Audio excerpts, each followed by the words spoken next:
Come and fly away with me. Come and fly away with me. Come and fly away with me. It was the greatest thing ever. Come on, Dosie, I know your toes are like ouchy on here.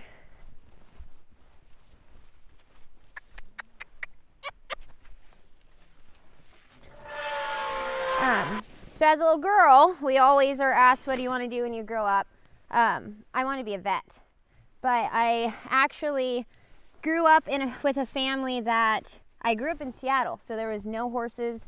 It was all just city life, and then I had the opportunity to come here, and my uncle Jim always had horses, and I kind of started and rode my own horses, and then when I was 14, I asked my uncle if they could help me go get a horse, and they were like, yeah. Long story short, I trained my first horse on my own when I was younger, and people kind of started seeing, and then I started taking some here and there. I've been training since I was 15, but I've been taken seriously probably the last 10 years. I'm 31 now. This has always been a dream of mine, and it hasn't been easy, but I got here because it's my passion, and I'm a huge believer, and I know that God puts us where we need to be, and I'm thankful to be here because of him. Anyway, we'll see if she'll... So what you're doing now is warming her up? Yeah, I'll go ahead and warm her up and kind of let her move around, move out. I want my horses to face into me when I ask them to change directions. I'll show you an example of that. I'll let her move around. And when I want her to move or change, I will take a step back, over, point, and it gets her to change directions. She can run if she wants to.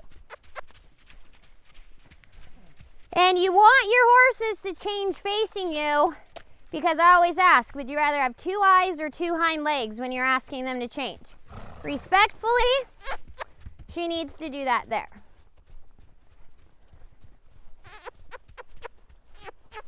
And I teach them all with my voice and body, so even her changing like that, if I want her to stop, I just, ooh, and she'll stop. Normally they'll lick their lips. Bingo. Okay, licking lips is a huge example, or it's them telling me, okay, I got it, I'm ready, I'm focused on you. It's their way of saying, so even if I go and pet her head, she'll probably lick her lips again when I have her come forward towards me. Come on. Come on. Come on. There we go. Come on. She's like, dude, it's almost Friday. I get it, girl. I get it. So I've always heard that horses have almost a split mind. You have to approach both sides, let them know you're there on both sides? Yes. Yep, left and right brain. What you do on one side, you have to do on the other, because they may be fantastic on the left side, and then you go to do something on the right, and they're just like, whoa. And they're kind of like us, left and right hands, they're right and left brained. They will have a better side, and we just have to make sure we acknowledge that. And that's why you train them left and right, you mount them left and right, you do Correct. everything both sides. My horses, I like to get on both sides, so I'll get on her this way, and then if I want her to go around, do it that way so it's not so evasive. yep, so they know, because what if you're going down a hill and you can't get off on one side? You know, I've had broke horses come in and they absolutely are terrified of the offside. We have to make sure all the horses are used to those things. This though is my signature move.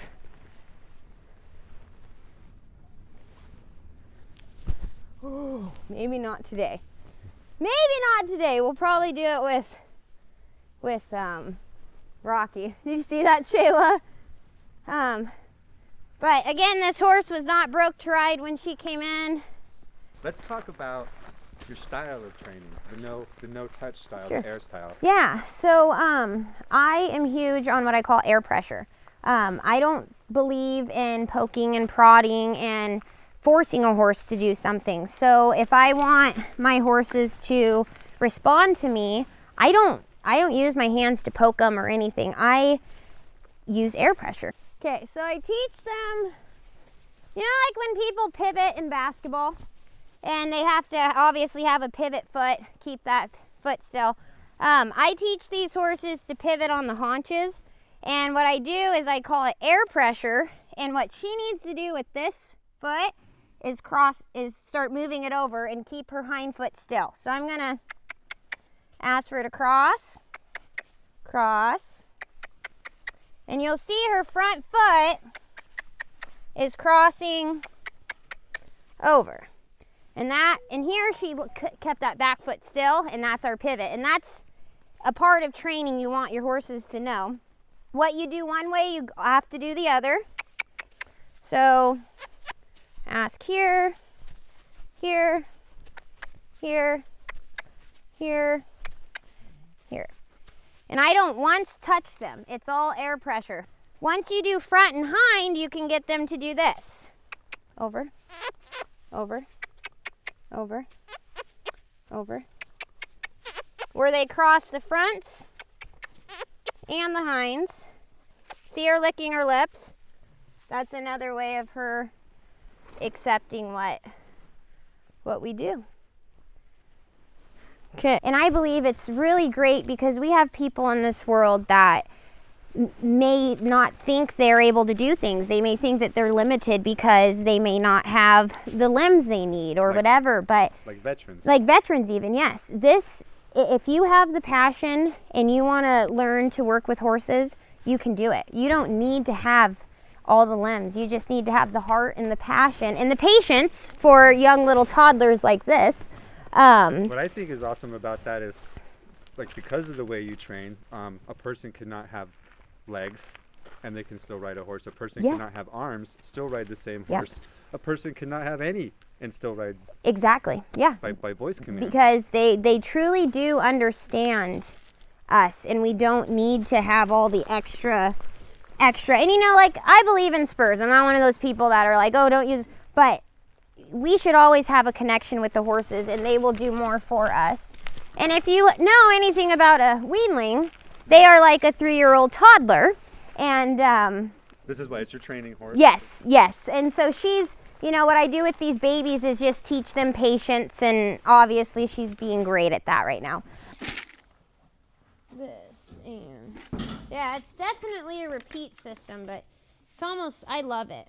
It's really fun. And this is soaked. So actually, they're alfalfa pellets, but I soak them because it gives it a better mash for them, and they enjoy it. And then again, like clockwork. Bada boom. Bada bing. Bada boom. Mix her all up. Ooh. One's for Rocky, and then I have one more, and then that's what I do, and they get that for lunch every day. It's all part of what I do. I can automatically make her lick her lips because when their head is lower than their withers, it releases endorphins, which makes them feel good, right? So what I like to do is, as a cool down session, okay, that's very, very awesome for her to put her head down like that. This is the most vulnerable position of a horse. So if we can get our horses to be down and relaxed like this, it shows so much trust between the human and the horse. And I'm big on trust with these horses for sure. So let's see if I can get her to just lick her lips here once I hold her head down. And again, this is just a grazing position, which is awesome. If she'll stand like that all day, that's great. You know, it's just been a dream, and I have a very supportive husband that helps me with my dreams. I have a 4-year-old little girl that loves horses too, and a lot, I just give thanks to, I can't express enough, I give thanks to God because I cannot be where I am today without him. But yeah, it's been a dream, and it's been hard, but keep working at it because you can get there. So you can. Tell us a little bit about, like, your success on social media. Sure. So I started out with, 300 followers, my friends, and what I ended up doing was just being me, being true to who I am, posting the real stuff, not hiding the finished product. And so with that, I had a video go viral. I've got one with 4 million views, and that one is where you get a lot of people that have their opinion. You get a lot of people that support you. You get a lot of people that hate what you do. But because I was strong and just kept doing it and being me, I've now reached 40,000 followers.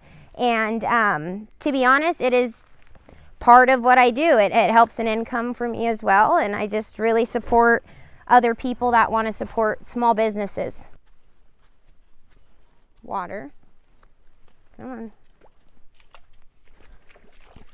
And we missed the bridge.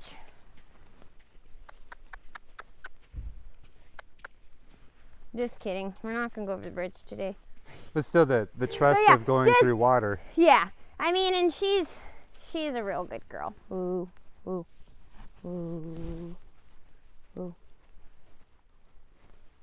There you go. Good girl. Ooh. It's really good you build trust without touch. Yes. And I've done a lot of riding on the side of a cliff face, and you have to trust your horse as much as they have to trust you. If you get off, you're going to get hurt. Yeah, or better yet, if they take off and they just don't have that connection. It's so huge. A lot of people miss that. I lost one of my biggest inspirations this last year. She's who taught me who I am today. One of her favorite sayings was, to start with a goal is to end with a wreck. As trainers, people want to just get as fast as they can to get these horses ridden and broke and going. But it's not about that. It's about building a relationship, building connection with them, and then the horse will do so much for you if you just build them up. They're like kids. We all learn differently. Some people have to be shown things one way and vice versa. So, okay, Trace. Let's come out, girl. She has a moose marking on this side, or a moose antler, I think, or a bat wing. Shayla, will you give her some encouragement? That a girl. And then we found out on this side, it's like the Grinch or a Who or something, right? And then there's the eye, and it's just. Oh, it does something. Isn't that great? Oh, you're okay. No, she's also sensitive, but she's a newer one that came in, so this is all real good exposure for her.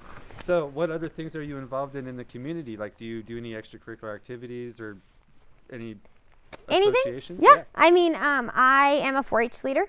I am a horse 4-H leader. I've been a 4-H leader for 4 years now.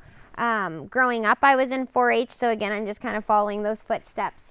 And I would love to, actually, for the LC Valley, I would love to invite you guys to our 4-H show.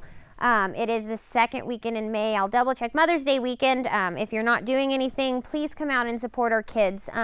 Not just my group. We have a few other groups around the community, LC Valley. Just give those kids a lot of praise because they work really hard. Don't be afraid to reach out and let her know that you're proud of her and she's doing a good job, and thank her. So I thank you. Yeah, hey, thank you. Yep. I appreciate it. So Thank you, LC Valley. Peace. Peace. Come and fly away with me. Come and fly away